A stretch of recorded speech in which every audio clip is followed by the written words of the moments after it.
Hello, I'm John Rossi, a touring drummer with a love of all things animal. When I'm on the road, I visit as many zoos, aquariums... Hey, wait a minute. What's going on? Hey, what's going on there? Hello? Hello? Hello? We interrupt your regularly scheduled program to bring you Rossifari Zoo news. News you can use from the world of zoos and conservation. Every week, we bring you breaking news and analysis from around the globe, featuring the animals you love and the people who care for them. And here's your anchorman, John Rossi.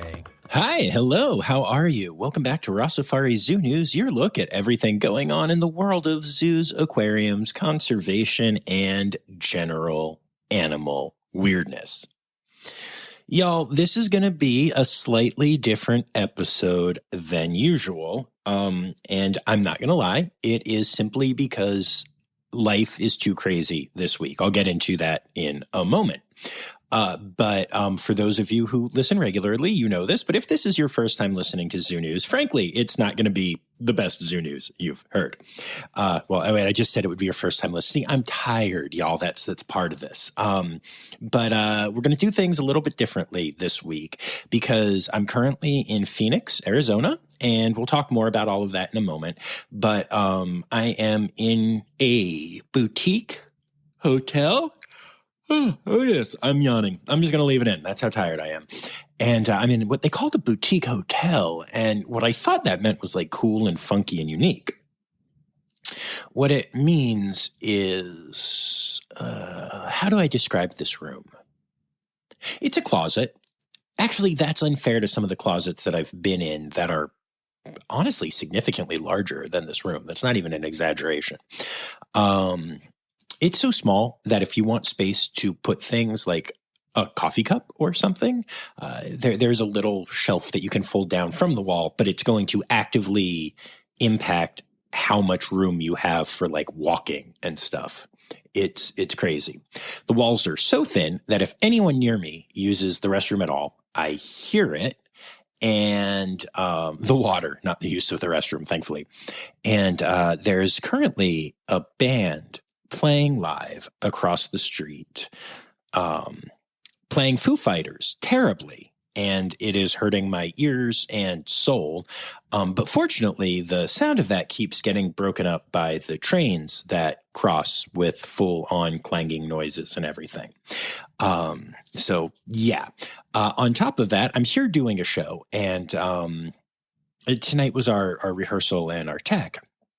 And the rehearsal was great. We have some new musicians in the show, and they came and crushed and killed it, and I'm so excited. But the tech was a disaster. It is still a disaster. We have our first show tomorrow, and I'm not 100% sure that it's going to happen. It will. It will. The show must go on and all that jazz. But it was a very, very late night. And on top of that, but getting to the kind of the better stuff. But this week has been insane, absolutely insane. I'm loving every single second of it, except for this current tech issue, but it has been insane. So yeah. You're going to hear a lot more about this in my Tuesday episode, upcoming, not the current one, but like down the road a little bit.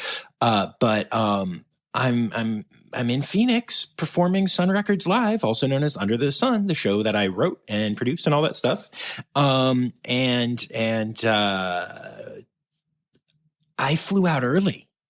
I flew out a whole week early because I'm spending every single day this week doing a minternship or mini internship with the sea lion team at Wildlife World Zoo, Aquarium, and Safari Park. So from early in the morning until that area closes down or until I have to leave to go do work for the show, I am working with 7 incredible sea lions, 2 adorable capybaras, a macaw, and Skipper, who is possibly the best duck to ever waddle around. And I'm not going to go into a lot about the minternship right now because I am going to be recording an episode with some of the team about my experience and, more interestingly, maybe their experience of me. But it has made for an absolutely crazy week to be doing all of that and also trying to prep for this show and also podcast and live life. I'm also music directing some other shows that are coming up that I'm currently casting for, and working on stuff for Safe Red Panda and Safe Tree Kangaroo, and just a crazy, crazy week. But yeah, it's crazy. Like today, I got to the zoo early in the morning. I stayed until around 3. I ran to an Amazon locker to get some costume pieces that I bought for people, then went to sound check at 4 o'clock, except it never really happened. And we rehearsed from then until after 9. Had to eat a little bit of dinner, and then, it's almost midnight. It's almost time for this episode to drop. And I'm just finally getting around to talking to y'all on mic. I have not had time to write. And so, I am not complaining. This is basically the most John Rossi week ever, and I am living out here.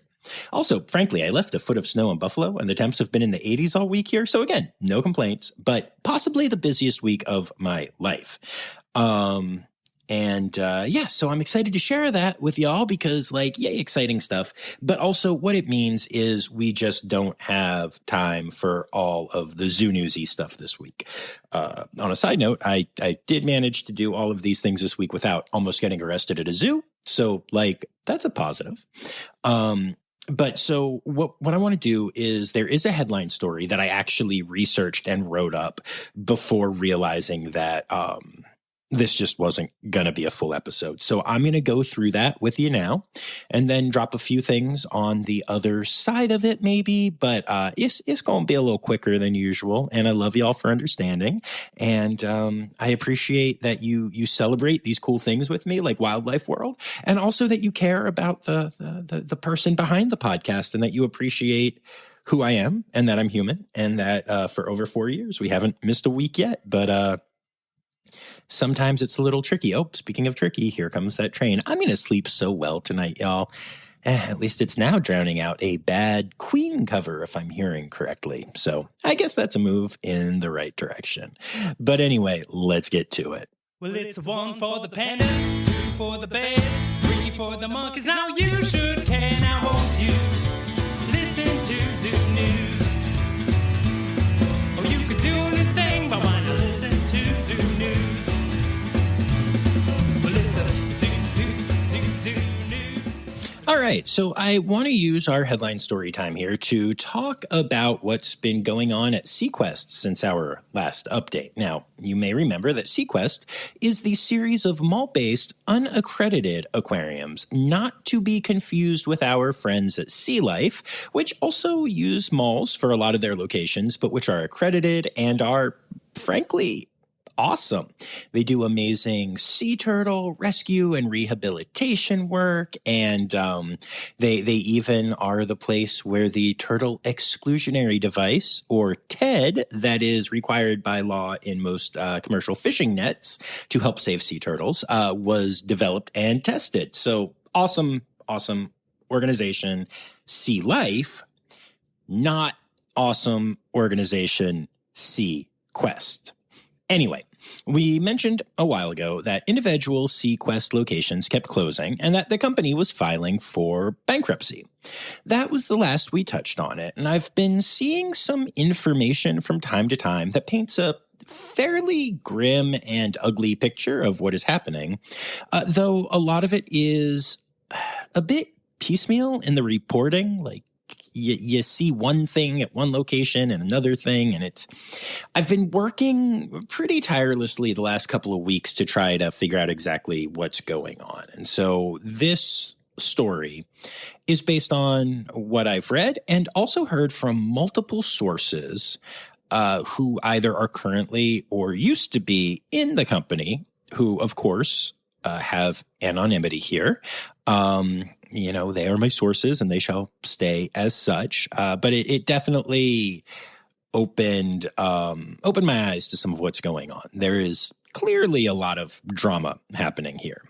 So, all right, let's start off with one of the individual locations, which is the Rosedale location, which recently closed down, despite the company asking the government to allow all locations to stay open until the bankruptcy hearings are complete and have gone through all of the appeals process and all of that. The AZA actually stepped in and contacted the team at the Minnesota Zoo, working with them to step in and evaluate the needs of the animals and to try to get them the help they need or to provide a home either at the Minnesota Zoo or maybe at another AZA facility where these animals can experience the quality of life that they simply have not had the opportunity to experience yet. It would not be surprising for a lot of the animals to be too far gone and because of that to require euthanasia. Just want to be super upfront about that. But I love that the AZA and the Minnesota Zoo are working together to try to help these animals, right? That's a whole lot to have dumped on your doorstep, figuratively speaking. And, they're there and they're doing the thing. And I respect the heck out of it. Now, beyond that individual now closed location, there had been a push for some insiders at the company to buy the entire organization for a ludicrously small sum. Like, I don't want to say the exact number I heard because it wasn't like 100% sure, but I know a lot of people who make less than that as their year's salary. So yeah, small. Like, I'm pretty sure that if we wanted to, we could have, like, collectively as Rossifari bought SeaQuest. We don't want to, but yeah. Fortunately, the court saw through this because to them, apparently it looked like a bit of an insider scam type thing to try to get out of debts, but keep the company, in the air quotes family, so to speak. And so the courts who were involved and are involved in this bankruptcy situation decided to deny the purchase attempt. The court actually appointed a trustee to determine the worth of the company and then sell off all assets to repay debts.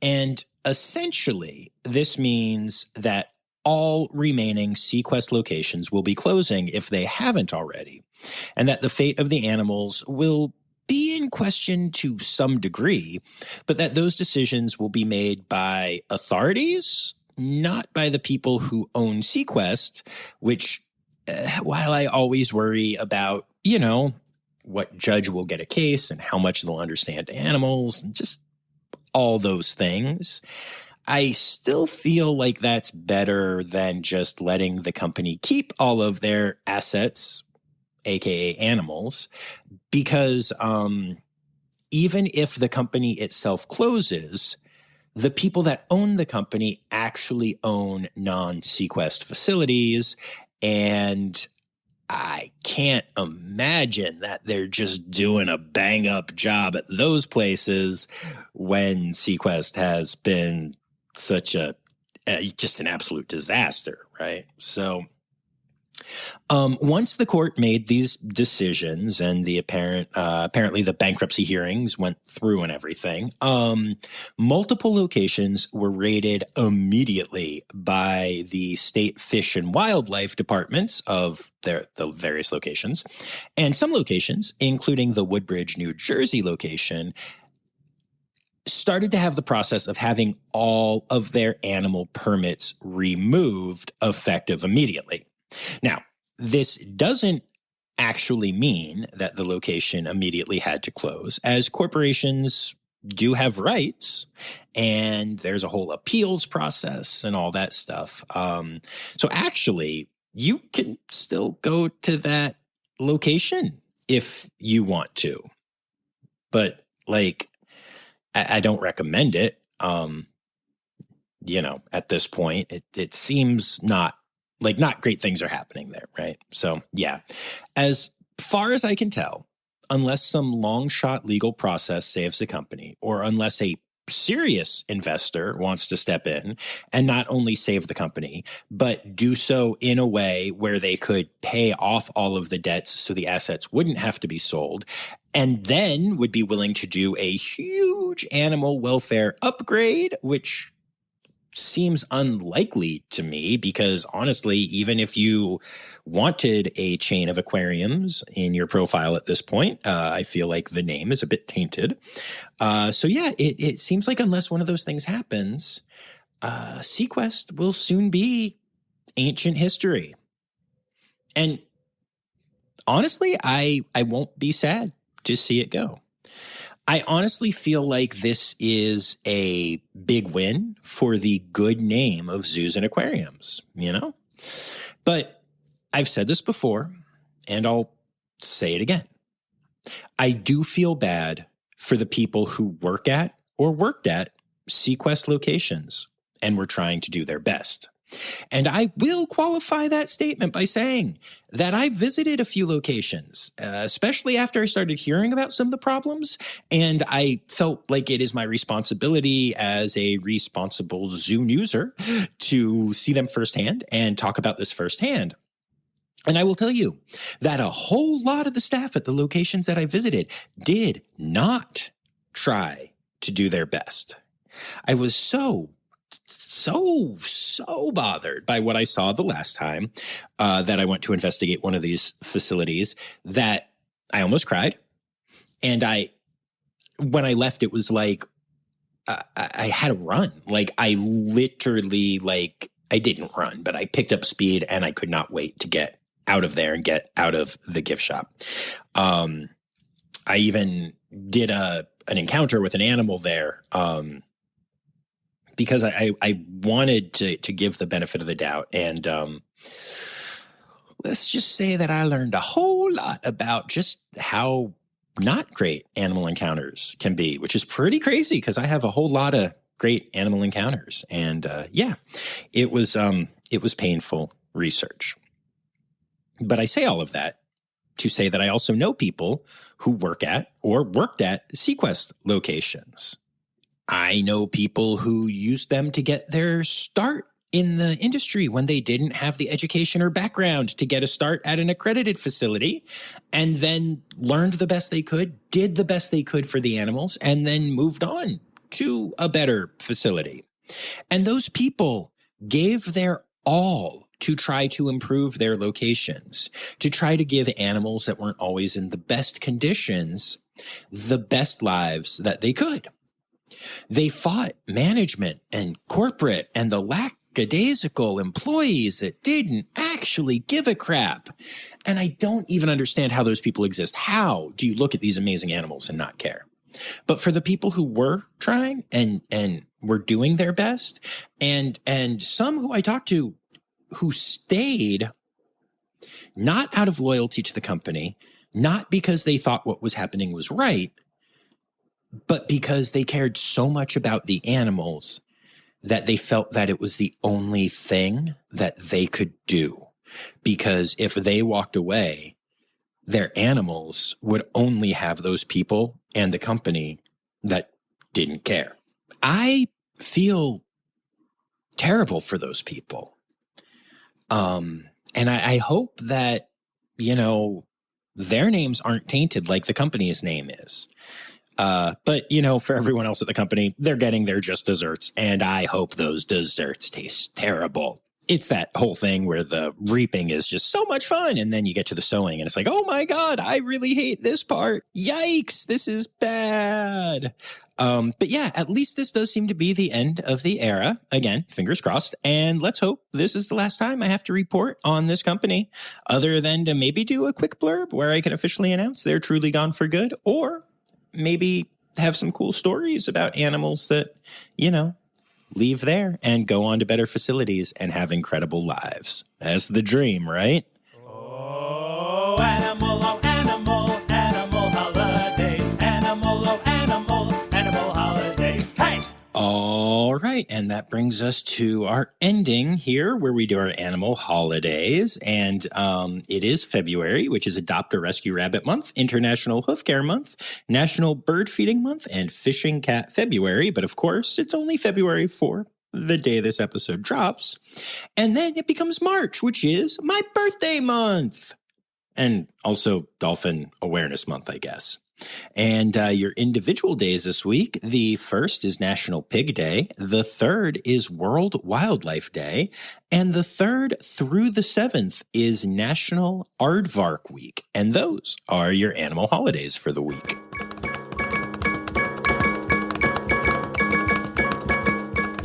All right, now, like I said, very tired, so this was short. I appreciate y'all understanding, but if any of you feel ripped off, let me tell you this. Some zoos did some really cool conservation work. Some animals were born. Some other animals died. The Oakland Zoo probably rescued like 14 or 15 more mountain lion cubs and are going to take great care of them because they're amazing.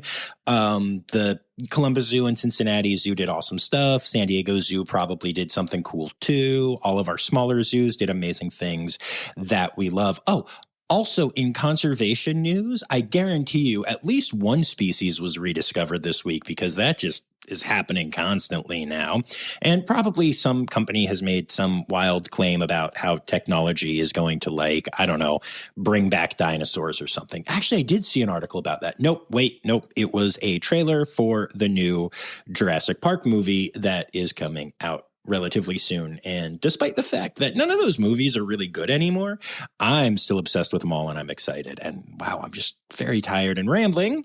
So I am going to take this time to say thank you to my Red Panda level patrons, Dr. Laura Shank, Dr. Stephen Williamson, Barbara Bennett, Jenny Owens, Kevin Williams, Melissa Reed, and also here for the stickers, which is a great reminder in 2 different ways.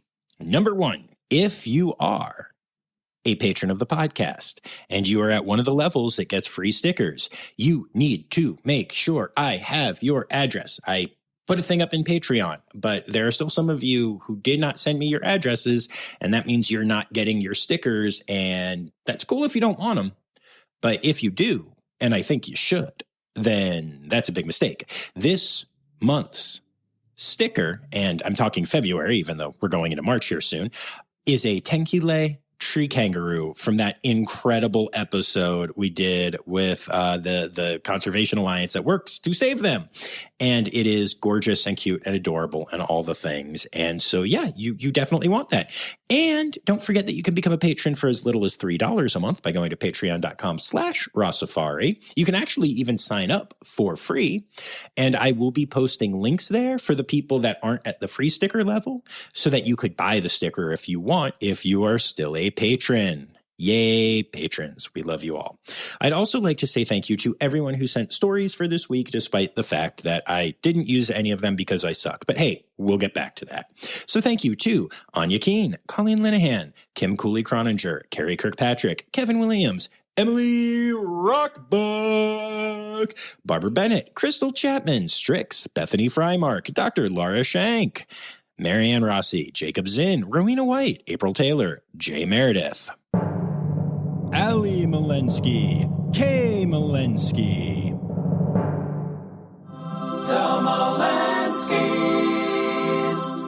Dr. Natalie Taco, Dr. Zoe Rossi, Jennifer Morgan, Sam Evans, Jody Allen, Ann Yoshioka, Nikki Morley, and Ken Tryon.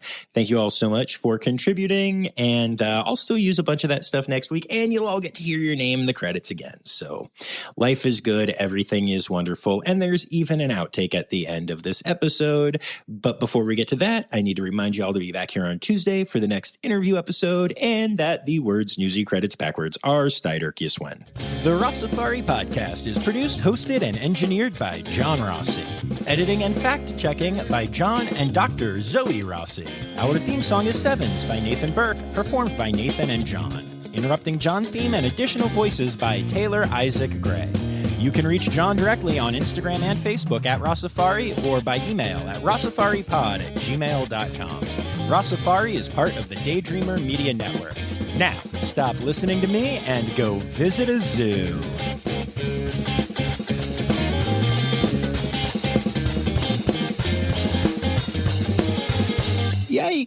Yikes. I just said yike. Good Lord, I am tired.